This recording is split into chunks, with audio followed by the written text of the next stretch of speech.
Hola y bienvenidos a las principales noticias de la semana. El líder norcoreano Kim Jong-un advirtió que su país no va a titubear en lanzar un ataque nuclear si es provocado con armas nucleares. Los comentarios de Kim se dieron tras un encuentro la semana pasada entre Corea del Sur y Estados Unidos en Washington, donde discutieron la disuasión nuclear en caso de un conflicto con el norte. Corea del Norte no dudará en lanzar un ataque nuclear si es provocado con armas nucleares. Eso afirmó su líder Kim Jong-un, citado el jueves por la prensa estatal, durante una visita a la oficina de misiles, pocos días después de un encuentro entre Corea del Sur y Estados Unidos, en el que ambos países discutieron la disuasión nuclear en caso de un conflicto con el norte. La agenda de esa reunión incluyó la planificación nuclear y estratégica, y los aliados reafirmaron que cualquier ataque nuclear de Pyongyang contra Washington y Seúl resultaría en el fin del régimen norcoreano. Estados Unidos, Corea del Sur y Japón respondieron a las últimas declaraciones de Kim con un comunicado, en el que urgieron al norte a dejar de realizar provocaciones y aceptar el llamado a participar en un diálogo sustantivo sin condiciones.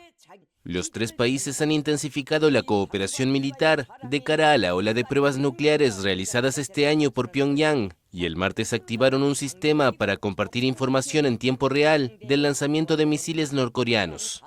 Corea del Norte lanzó el lunes su misil balístico más potente, el Hwasong-18, y lo calificó como una contramedida de advertencia frente a lo que llamó actos de amenaza militar de Washington y sus aliados.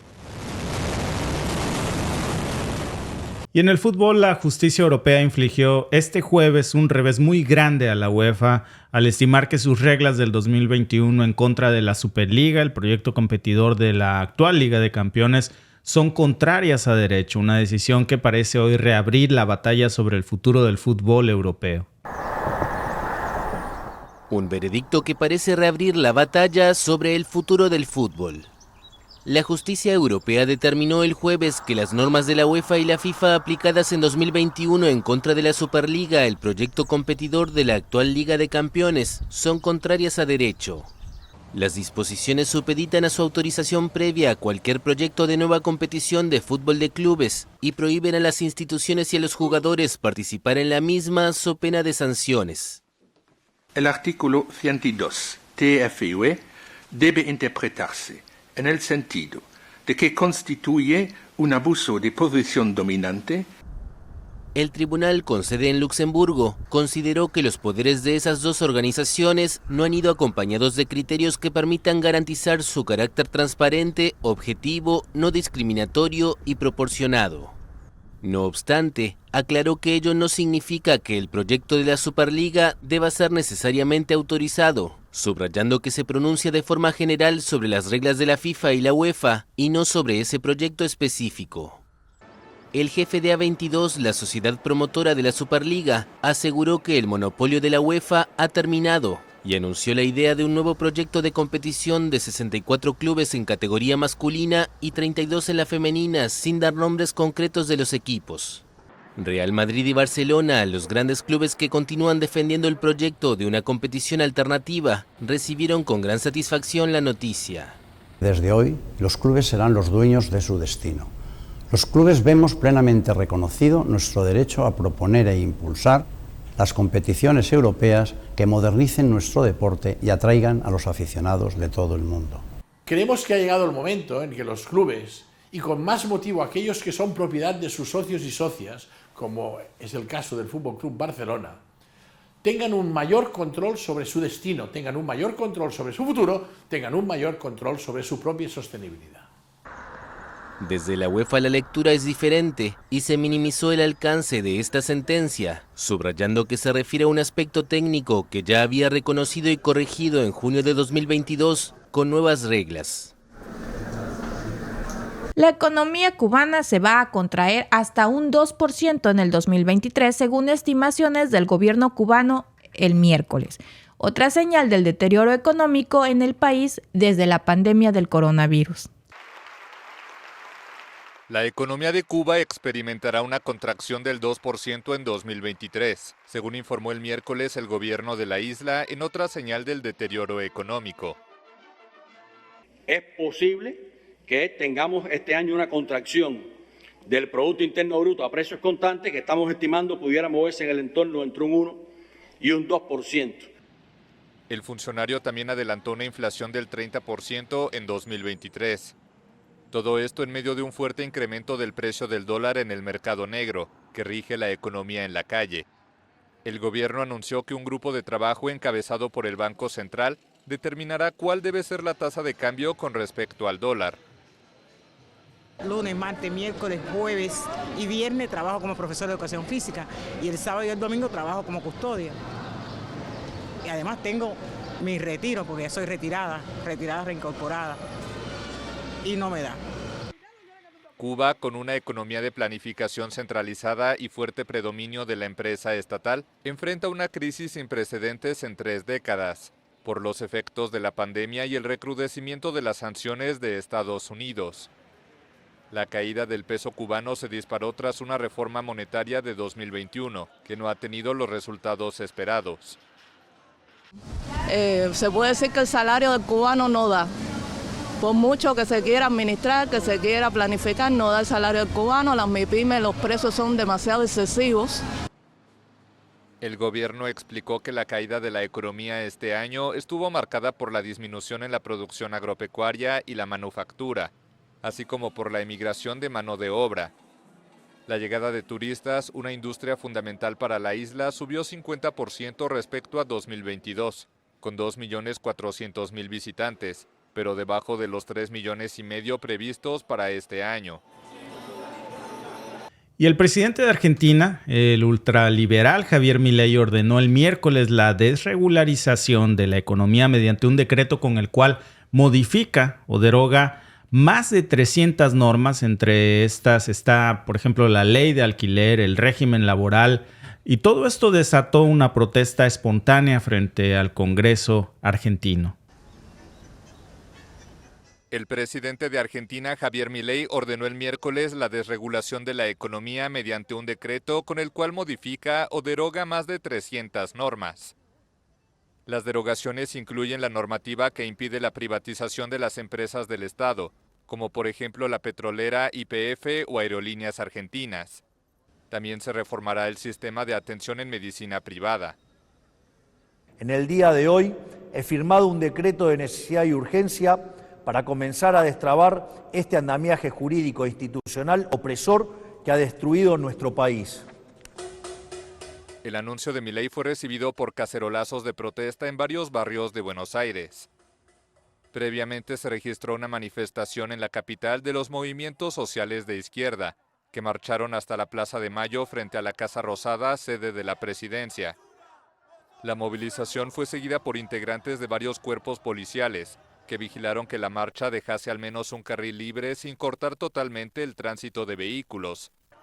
El despliegue de seguridad fue criticado por los organizadores, que lo consideraron como un intento de provocación.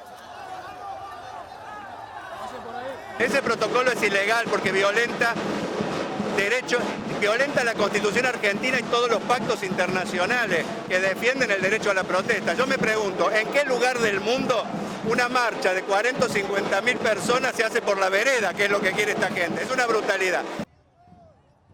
Argentina se encuentra en una grave crisis económica, con una inflación interanual de más de 160% y una tasa de pobreza que supera el 40% de la población. Milei, que asumió la presidencia el pasado 10 de diciembre, ya había presentado un vasto plan de austeridad la semana pasada, que incluye la eliminación de subsidios al transporte y a las tarifas de los servicios públicos, y paraliza la construcción de obras de infraestructura financiada por el Estado. El objetivo es recortar el gasto público en el equivalente a 5% del Producto Interno Bruto. También se devaluó en más de 50% la moneda. Estados Unidos acaba de liberar al colombiano Alex Saab, presunto testaferro del mandatario venezolano Nicolás Maduro, a cambio de 10 estadounidenses presos en Venezuela. Informaron este miércoles algunas fuentes gubernamentales estadounidenses y también venezolanas.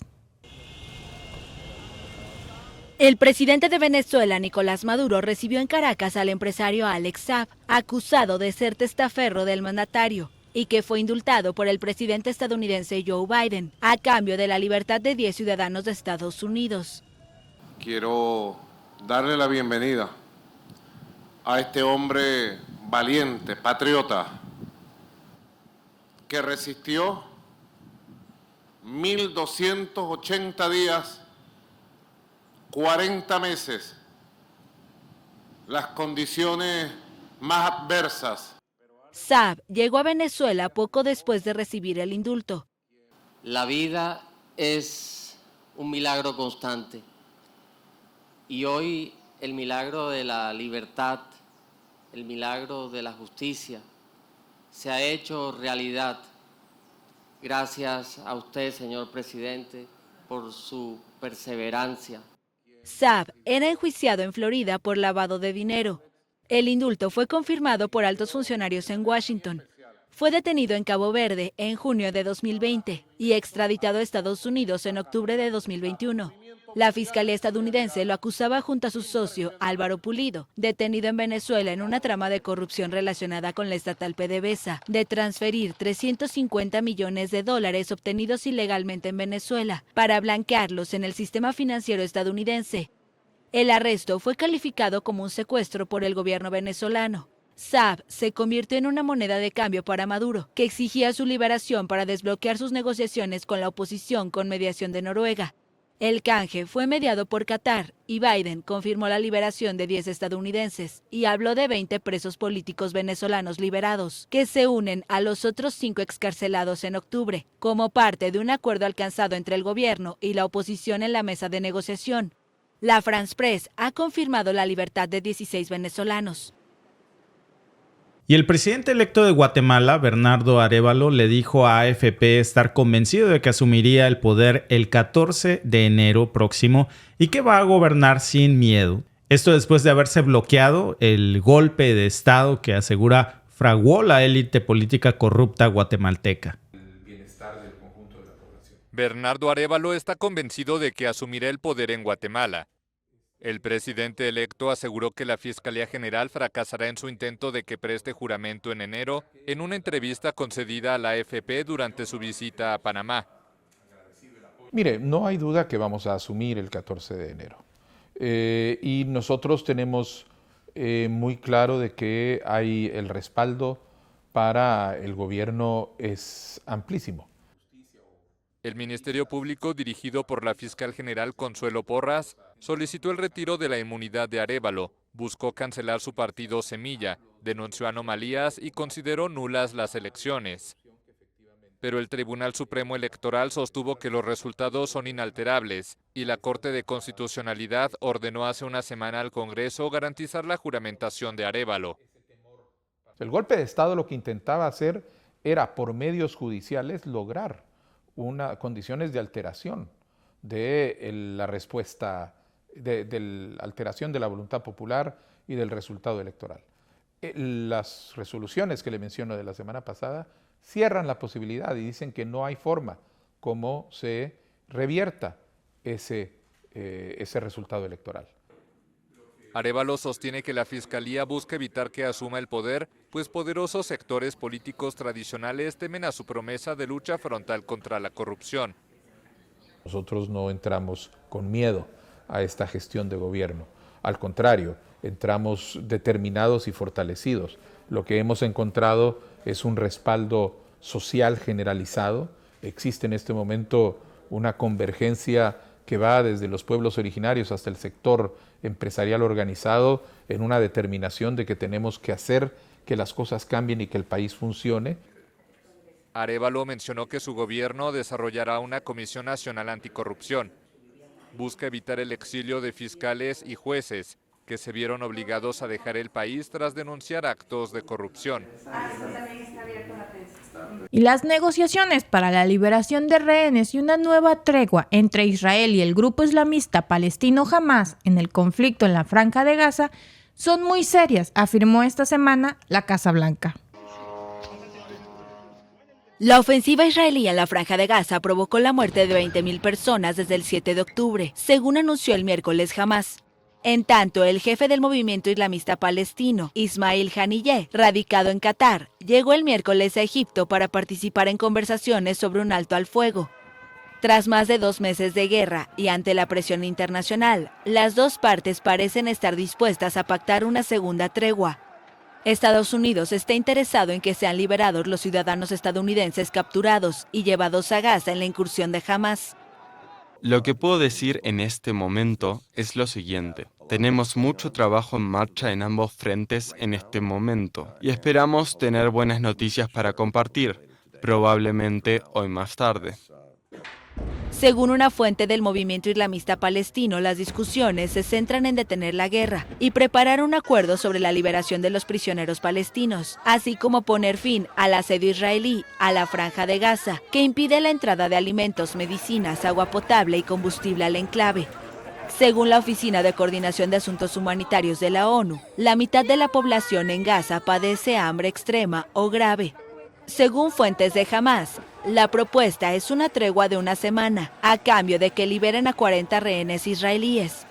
Durante el primer alto al fuego se liberaron 105 rehenes y 240 palestinos detenidos en Israel. Uno de los momentos más difíciles fue cuando los terroristas nos trasladaron a una oscuridad absoluta con bombas sin parar cayendo a nuestro alrededor. Yo estuve ahí y cada momento que están los rehenes ahí corren peligro. No tienen tiempo. ¿Por qué yo puedo estar aquí y ellos no? Todos tienen que volver a casa, ahora.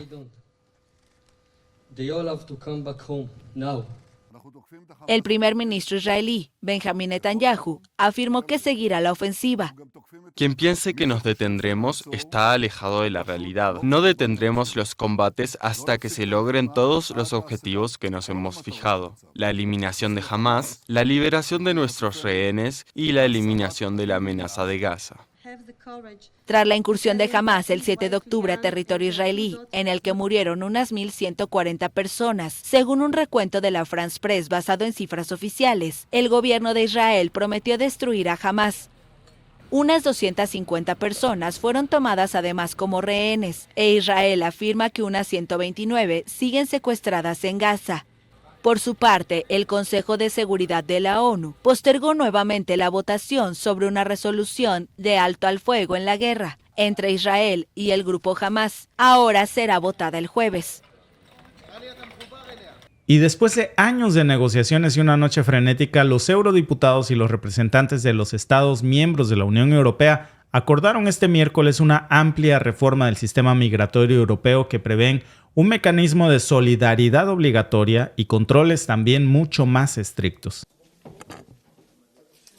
Eurodiputados y los representantes de los Estados miembros de la Unión Europea acordaron el miércoles una amplia reforma del sistema migratorio europeo. El acuerdo aún deberá ser aprobado formalmente por el Congreso y el Parlamento Europeo.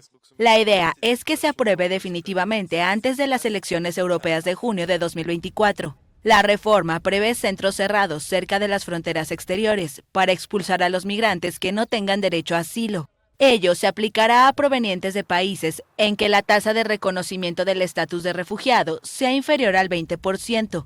Se conserva la regla en la que el país de entrada de un solicitante de asilo es el responsable de su expediente. A Grecia, Italia y España, a donde llegan miles de migrantes, los demás países deberán contribuir a aliviar esa presión, ya sea recibiendo a algunos solicitantes de asilo o aportando apoyo financiero.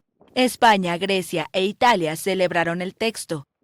Y en esta presidencia hemos dado pasos decisivos en ese ámbito. Por ejemplo, el que hemos conocido hoy de cerrar un acuerdo fundamental para España también, por nuestra condición geográfica, nuestra situación geográfica, que es el Pacto sobre la Migración y Asilo, que nos va a permitir algo muy importante, y es mejorar la gestión de nuestras fronteras, conducir de forma más humana y coordinada los flujos migratorios.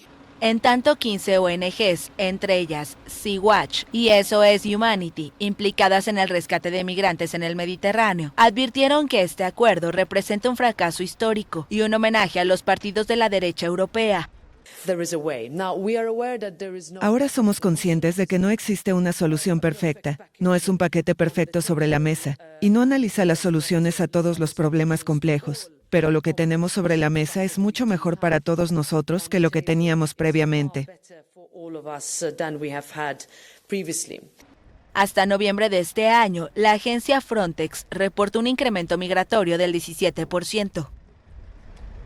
Y los sobrevivientes del terremoto en China, en el que murieron más de 134 personas, según el último recuento, se estaban resguardando este miércoles en tiendas de campaña mientras una ola de frío está azotando el norte del país. El terremoto ocurrió la noche del lunes pasado, justo antes de la medianoche, a unos 1.300 kilómetros al sureste de Pekín. El frío glacial amenaza a los sobrevivientes del terremoto en China. Guarecidos en tiendas de campaña, enfrentan la ola de frío que azota el norte del país luego del terremoto que los obligó a dejar sus casas la noche del lunes y que ya cobra más de 130 víctimas en las provincias de Gansu y Qinghai. Se prevé que las temperaturas en Jigishan desciendan hasta menos 17 grados Celsius el miércoles. Hace más calor cuando sale el sol, pero hace frío cuando no hay sol. Ahora tenemos una tienda de campaña y mientras ellos puedan asentarse está bien. El Servicio de Gestión de Emergencias informó el miércoles que las operaciones de búsqueda y salvamento se dieron por concluidas. Solo en la provincia de Gansu, 87,000 personas fueron trasladadas a refugios temporales, según la cadena CCTV. Algunas tiendas albergan hasta unas 35 personas. No podemos hacer nada. No podemos volver a nuestra casa ahora. Anoche no teníamos otro lugar para dormir que un coche. La superficie del coche estaba completamente cubierta de hielo. No había calefacción en absoluto. Según los medios estatales chinos, 2.500 tiendas de campaña, 20,000 abrigos y 5,000 camas plegables fueron enviadas a la provincia de Gansu. Ahora lo que necesitamos es comida y bebida, y luego simplemente asegurarnos de que los ancianos estén asentados. El terremoto de magnitud 6,2, que también dejó cerca de 1,000 heridos, según la agencia estatal de noticias Xinhua, es el más mortífero desde 2014. Las autoridades chinas advirtieron que en los próximos días podrían producirse más sismos de magnitud superior a 5. Y el presidente ruso Vladimir Putin pidió el miércoles una severa respuesta contra las entidades extranjeras que buscan, según dijo, desestabilizar a Rusia al ayudar a Ucrania. Una respuesta severa. Eso pidió el miércoles el presidente de Rusia, Vladimir Putin, contra las entidades extranjeras que, según él, buscan desestabilizar a Rusia al ayudar a Ucrania. El mandatario grabó un mensaje de video con motivo del Día de los Agentes de Seguridad Pública. El régimen de Kiev, con apoyo directo de servicios especiales extranjeros, ha tomado el camino de los métodos terroristas, prácticamente del terrorismo de Estado. Son actos de sabotaje contra lugares civiles, infraestructuras de transporte y energía, ataques contra ciudadanos civiles y representantes de las autoridades. Rusia ha registrado varios actos de sabotaje contra los ferrocarriles y ataques con drones atribuidos a Kiev desde que Moscú lanzó su ofensiva contra Ucrania en febrero de 2022. Es necesario poner fin de manera severa a los intentos de los servicios especiales extranjeros de desestabilizar la situación política y social en Rusia, socavar la paz civil y la armonía interétnica, interferir en nuestros asuntos internos y violar el derecho soberano e inviolable del pueblo de Rusia a determinar su propio futuro. Putin destacó que los servicios de seguridad no tienen una misión fácil, pero que cuentan con todo el potencial necesario y todas las posibilidades de garantizar la seguridad del Estado, la sociedad y los ciudadanos.